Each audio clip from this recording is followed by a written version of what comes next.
गीता और भागवत पढ़े ना बुझे शब्द ठिकाने। बताओ, कहते जो सही नाम है, सही मंत्र ठीक ठिकाने का, जो मोक्ष करने वाला, सतलोक ले जाने वाला, उसको कोई नहीं बोलता। तो दास आपको बताना चाहता है कि आपने भी ये कुर्बानियां बहुत बार दे रखी है। इतना आसान नहीं है कि यहाँ सतलोक आश्रम में आकर सत्संग सुन लेना। क्या कह रहे गुरुदेव, तुमने भी कुर्बानियां बहुत कर रखी हैं और इतना आसान नहीं है इन सतलोक आश्रमों में आके ये सत्संग सुन लेना। परमात्मा के सब बच्चे हैं, परमात्मा भक्ति की प्रेरणा सब में करता है। मालिक को पता है कि जो विशेष आत्मा है वो तो साध संगति से जोड़ दी गई है। अब इनको कैसे छोड़ दूं? तो इनको भी तो भक्ति पे लगा के रखना है। भले ये मर्यादा ना निभा पा रहे हो, भले अपने गुरु को परमात्मा नहीं मान पा रहे हो, इनके संस्कार कमजोर हैं, लेकिन परमात्मा ने भक्ति पे तो लगा के रखना है, नहीं तो दूसरे पंथों में जाएंगे या भक्ति छोड़ के बैठ जाएंगे। तो भले मर्यादा तोड़ रखी है, लेकिन कम से कम मेरे चरणों में तो पड़े हैं। इसलिए परमेश्वर कह रहे हैं कि इन सतलोक आश्रमों में आना इतना आसान नहीं है। तो आपको बताना चाहता है कि आपने भी ये कुर्बानियां बहुत बार दे रखी है। इतना आसान नहीं है कि यहाँ सतलोक आश्रम में आकर सत्संग सुन लेना। इतनी जबरदस्त किस्मत लेकर जन्मे हो बच्चा तो, और अब के आपको कांटा भी ना लगन दे जाता, तो मर्यादा पड़ी हो। अब बताओ, गुरुदेव कह रहे हैं अब की बार आपको कांटा भी नहीं लगने का देगा दाता, कांटा भी। जबकि इन आश्रमों से जुड़े हुए भाई बहनों के तो दुर्गति से मौतें हो रही हैं, अकाल मौतें। 13 भगत भाई बहन एक साथ मर रहे एक्सीडेंट में, 13। आश्रम में सेवा करते करते समय टैंक में जहरीली गैस से भगत मर रहे हैं, ट्रैक्टर के नीचे दब के भगत मर रहे हैं सेवा करते करते। क्यों लग रहा है कांटा? मेन चीज क्या बताई गुरुदेव ने? मर्यादा। कि मर्यादा में रहोगे तो दाता कांटा भी नहीं लगने देगा। और मर्यादा भाई, इन आश्रमों में जाना मर्यादा तोड़ना, इन आश्रम वालों की कुसंगति करना मर्यादा तोड़ना, क्योंकि तुम्हारे से भक्ति बनवाने वाले काम तो सौपन में भी नहीं करवाएंगे। ये भक्ति बर्बाद करवाने वाले सारे काम करवाएंगे तुम्हारे से। तो क्यों मर रहे हो फिर? परमात्मा तो कह रहे कांटा भी नहीं लगे। अरे कांटा तो सत्सेवकों के नहीं लग रहा। यह अकाल मौत सत्सेवकों के नहीं होती, साध संगतियों में नहीं होती। इन आश्रमों में आने जाने वाले रास्ते में एक्सीडेंट हो के मर रहे हैं रोड पे, फूट फूट के। क्यों लग रहा है कांटा? क्योंकि मर्यादा नहीं है। दुष्ट किस्मत लेकर जन्मे हो बच्चा तो, और अब के आपको कांटा भी ना लगन दे जाता, तो मर्यादा पड़ी हो। कांटा भी नहीं लगन देगा। इसने हम इतने प्यारे लगा, हाँ, जितना अपना अपने बच्चे लगे, उससे ज्यादा लगते हो। और फिर अपने बच्चे को कौन दुखी देख सकता है?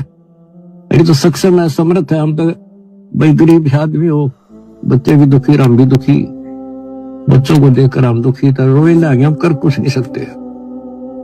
और ये सब कुछ कर देगा, आपका घर भर देगा, आपको निरोग कर देगा, आपको सतलोक में ठा के धर देगा, आपका घर भर देगा, आपको निरोग कर देगा। निरोग यानी आपको कभी जिंदगी में कोई बीमारी नहीं होगी।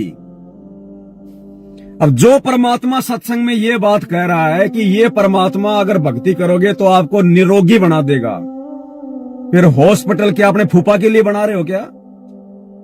अरे हॉस्पिटल किस लिए बना रहे हो फिर? क्या ये शब्द कहने वाला सतगुरु धनाना आश्रम में हॉस्पिटल खुलवाएगा क्या?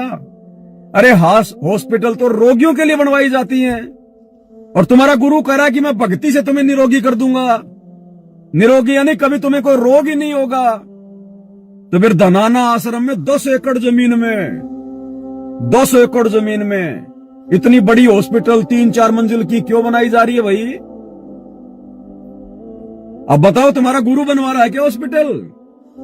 अरे गुरु तो कह रहा है कि मैं तो निरोगी कर दूंगा मेरी भक्ति से, ये थोड़ी कहा कि हॉस्पिटल बनवा के करूंगा। और चलो हॉस्पिटल तो अभी बनी भी नहीं है, काम चल रहा है। और आज से पहले गुरु ने लाखों को जो निरोगी बना दिया, उनको कैसे बनाया? हॉस्पिटल से।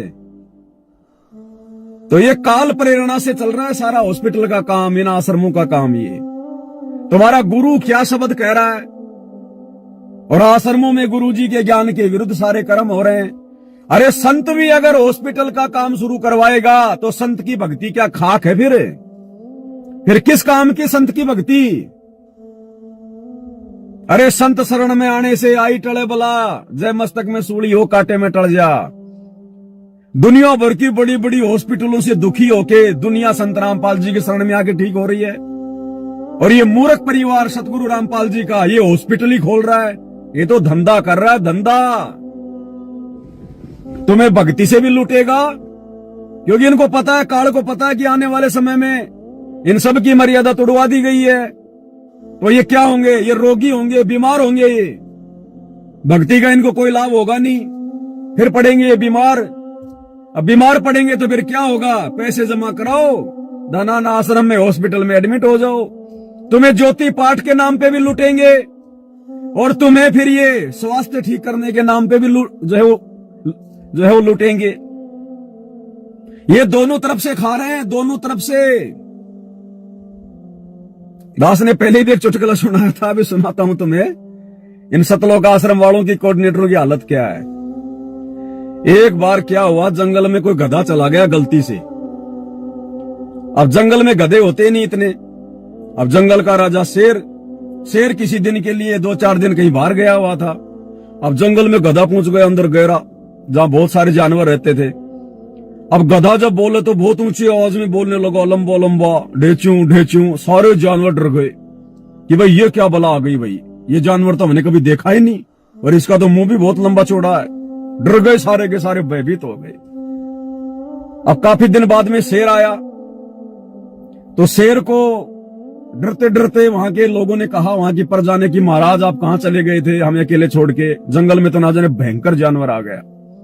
क्या आ गया? बोले जी ऐसे। शेर भी डर गया, पता नहीं क्या आ गया, जब जंगल के जानवर इतने भयभीत हो रहे हैं। तो एक बंदर था, वो बोला महाराज मैं जाता हूं, देखिए क्या माजरा है क्या नहीं है, मैं देखता हूं ये क्या लफड़ा है सारा का सारा। तो बंदर चला गया। अब बंदर तो गांव में भी आ जाता है, जंगल में भी चला जाता है। तो बंदर जाके देख के आ गया, और बंदर ने कहा कि महाराज वो तो गधा है, गधा, मुझसे क्यों डर रहे हो आप? कुछ नहीं हो। लेकिन उनको कैसे विश्वास हो इस बात का? तो एक वो कौवा था वहां पे, वो कौवा था। अब कौवा भी गांव में आता जाता रहता है। तो बंदर ने कह दिया कि वो तो गधा है। तो कौवा बोला महाराज फिर चलो मेरे साथ में। ऐसी कोई बात नहीं है, मैं आपको उसका सबूत लाके देता हूं, उसकी लीद लाके दूंगा मैं। तो लीद को सूंघ के जानवर पहचान जाते हैं। तो शेर ने कहा कि चलो भाई मैं भी देखूंगा, कम से कम उसके दर्शन तो कर लूं क्या है। तो काफी सारे जानवर शेर के साथ में और झाड़ियों के पीछे छुप के बैठ गए जहां पे वो गधा था। और वो कौवा बोला महाराज मैं अभी गया, अभी आया, उसकी लीद लेके आया। अब कौवा जाके और उसकी पूंछ के ऊपर बैठ गया और उसको गोबर करने के लिए उसको प्रेरित करने लगा, चोंच मारने लगा। अब गधे ने देखा यार क्या माजरा है, कौवा इतनी चापलूसी क्यों कर रहा आज। तो गधे ने थोड़ा बहुत दिमाग लगाया, इधर उधर देखा तो उसको वो जानवर दिखाई दे गए झाड़ियों के पीछे। तो गधे ने देखा भाई मामला खराब है, और ये कौवा तो मेरी पोल पट्टी खोल देगा आज तो मैं मारा जाऊंगा, शेर मेरे को खा जाएगा। अभी तक तो जानवरों में भय पैदा हो रहा था। तो गधे ने दिमाग लगाया। अब गधे ने क्या किया, अब गधे को मालूम पड़ गया कि ये तेरी गोबर लेगा। तो गधे ने क्या किया, पूंछ ऊपर करी और धीरे धीरे अपनी जो गुदा का जो द्वार था वो खोल दिया और चौथ करने लगा। अब वो कौवा तो बड़ा जो है मतलब मान बढ़ाई का भूखा था कि आज मेरी वाहवाही हो जाएगी जंगल में, कि इस कौवे ने तो गधे का पर्दाफाश कर दिया। तो कौवे ने देखा क्यों ना मैं अंदर ही चोंच मार के निकाल लूं। तो जैसे ही गधे ने अपना जो है गुदा का द्वार खोला चौथ करने के लिए, गोबर करने के लिए, तो गधे ने अंदर मुंह डाल दिया गोबर निकालने के लिए। उसको धैर्य नहीं था। अब जैसे उसने अंदर मुंह डाला, गधे ने तुरंत अपनी गुदा का द्वार बंद कर लिया और वो कौवा अपने पंखों को फड़फड़ा रहा। अब भाई अब जितने भी जानवर थे, वो शेर था, सबको पक्का यकीन हो गया कि भाई ये तो बहुत भयंकर बला है। अरे ये तो कोई तगड़ा ही जानवर है, ये बड़े जानवर तो खाता है आगे से और छोटे जानवर खाता है पीछे से। वो शेर जानवर सब भागे जंगल के अंदर डर के।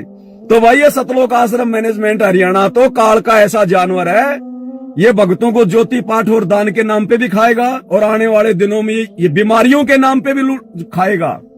ये हॉस्पिटल इसीलिए खोल रहा है, ये बीमारियों के नाम पे भी तुम्हें लूटेगा, खाएगा। ये दोनों ओर से खाता है, ज्योति पाठ के नाम पे भी खाता है और ये बीमारियों के नाम पे भी खाएगा डरा धमका के।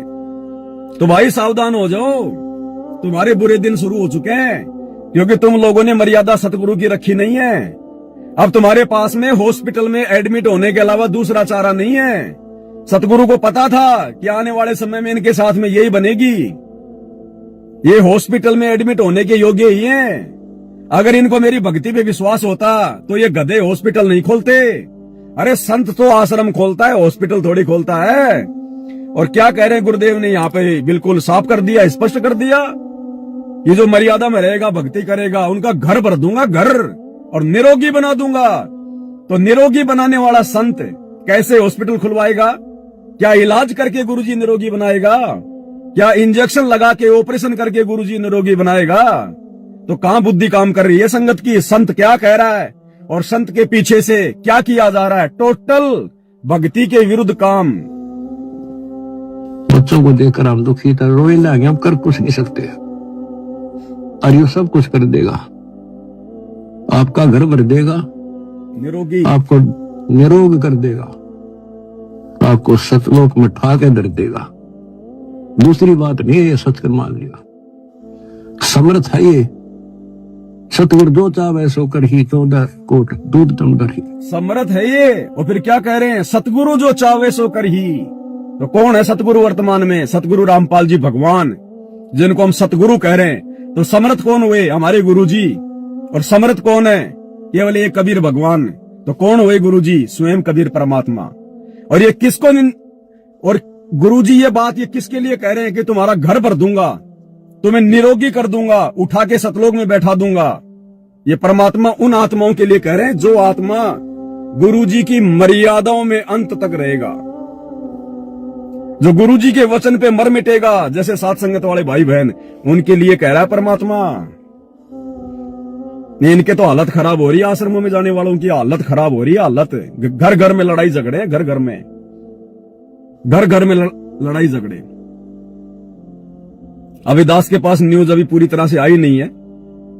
दास को सूचना मिली है कि जो पुरुषोत्तम सैनी है ना, जिसने ये कुरुक्षेत्र में आश्रम खोल रखा है, उसका भाई रोशन, जिसके घर पे नामदान केंद्र है, उसके बेटे की बहू ने जहर खा के आत्महत्या की है, जिसने सार शब्द ले रखा है, सार नाम ले रखा है। जहर खा के अभी महीने 1.5 महीने पहले आत्महत्या करी है, फांसी लगाई है, या फिर उसने जहर खाया है।